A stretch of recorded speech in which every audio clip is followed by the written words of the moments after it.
क्या आप भी उन पेरेंट्स में से हैं जो बच्चे की गलती करने पर उन्हें समझाने बुझाने की बजाय उन पर हाथ उठा देते हैं या फिर हर छोटी गलती पर उन पर चीखना चिल्लाना शुरू कर देते हैं? तो आपको इस पर एक बार सोचने समझने की ज़रूरत है, क्योंकि आपका ये तरीका बच्चे के मेंटल हेल्थ को ख़राब कर सकता है। इतना ही नहीं, बच्चे की फिजिकल हेल्थ पर भी बुरा असर पड़ सकता है।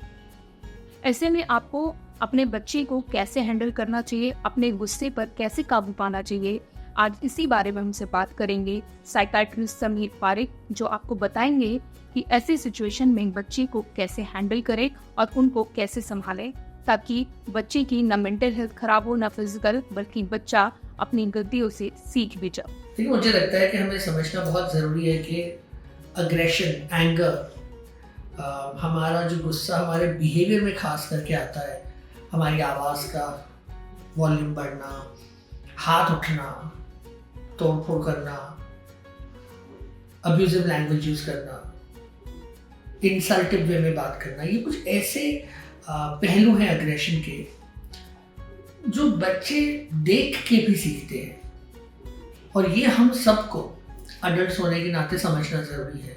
ये चाहे फिल्मों में हो, चाहे टेलीविज़न में हो, चाहे हमारे अपने परिवार में हो, स्कूलों में हो। तो ऑब्जर्वेशनल लर्निंग एक बहुत बड़ा रोल प्ले करती है बच्चों में अग्रेसिव बिहेवियर के लिए। इसलिए ज़रूरी है कि जो अडल्ट्स हैं वो अपने बिहेवियर पे थोड़ा कंट्रोल करें, काबू करें। इस बात को समझें कि हमारा बिहेवियर बच्चे हमसे सीखते हैं, और बच्चों को हमें तो एक रोल मॉडल बनना चाहिए। खास करके पेरेंट्स को ये बात समझनी बहुत ज़रूरी है। जब पेरेंट्स ये बात समझेंगे दैट वो एक रोल मॉडल जब बनते हैं, तो बच्चे वही चीज़ उनसे भी सीखते हैं। खास करके हमारे आसपास के माहौल में जिस पे हमारा काबू नहीं है, चाहे टेलीविज़न हो, आसपास का माहौल हो, तो इनफैक्ट वहाँ के लिए भी पेरेंट्स को बच्चों से इस तरह का संबंध रखना चाहिए कि वो बात कर सके कि तुमने कुछ देखा, तो ये ज़रूरी नहीं है कि जो तुमने देखा है वो अपने आप में सही बिहेवियर है। बताओ, तुम्हें इसमें अगर तुम्हारे साथ कोई ऐसे करता तुम्हें कैसा लगता, तुम इसको कैसे अलग तरह से कर पाते, जिससे बच्चे ये सीखें कि इस तरह का बिहेवियर, किसी भी तरह का अग्रेशन एक पॉजिटिव चीज़ नहीं है।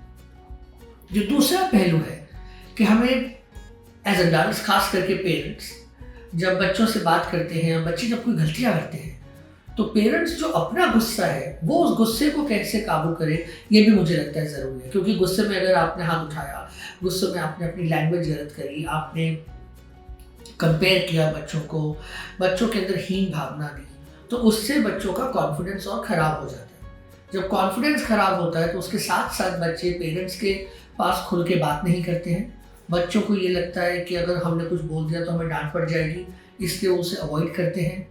पेरेंट्स और बच्चों के बीच की दूरी बढ़ती है। उसी के साथ अगर बच्चे अपने बारे में हीन भावना आती है तो उनकी पढ़ाई, उनकी रिलेशनशिप्स, उनका लोगों के प्रति ट्रस्ट, इस पर भी असर होता है। इसलिए गुस्से को ज़्यादा काबू रखें। इसके बदले आराम से बैठ के अपने बच्चे से बात करें, बताएं कि आपको इस बिहेवियर में क्या चीज़ गलत लग रही है, पूछें कि इसको कैसे बदला जा सकता है। उस बदलने के लिए आप भी साथ में उनको टिप्स दें कि इस तरह से चेंज करो। अपने जीवन के एग्जाम्पल दें कि हमने भी ये किया और हमने इस तरह से सीखा था। और जब बच्चे कोई सही स्टेप ले तो उसमें पॉजिटिव रीइंफोर्समेंट करें, उनकी तारीफ करें, उनको रिवॉर्ड करें। ये शेपिंग हुई कि जो गलत बिहेवियर है वहाँ आपने डिस्कस किया, पॉइंट आउट किया, और उनको सही बिहेवियर की तरफ लेके गए। हमें बच्चों को कॉन्फिडेंट बनाना है, बच्चों को पॉजिटिव बनाना है। इसके लिए बच्चों की स्ट्रेंथ और वीकनेस के साथ काम करना है। तो जब हम उनकी स्ट्रेंथ को रीइंफोर्स करते हैं, उनमें कॉन्फिडेंस आता है, वो कम गलतियां करते हैं। और जब वीकनेस है, जब वो गलतियां करते हैं एक्चुअली, उसमें हमें उन्हें धीरे धीरे सिखाना है। और साथ में फिजिकल एक्टिविटी बच्चों को एनकरेज करनी है, स्पोर्ट्स के लिए एनकरेज करना है, दोस्तों के साथ समय के लिए एनकरेज करना है, डिजिटल डिटॉक्स के लिए करना है, हॉबीज़ को एनकरेज करना है। इन सारी चीज़ों से बच्चों में एक पॉजिटिविटी आती है।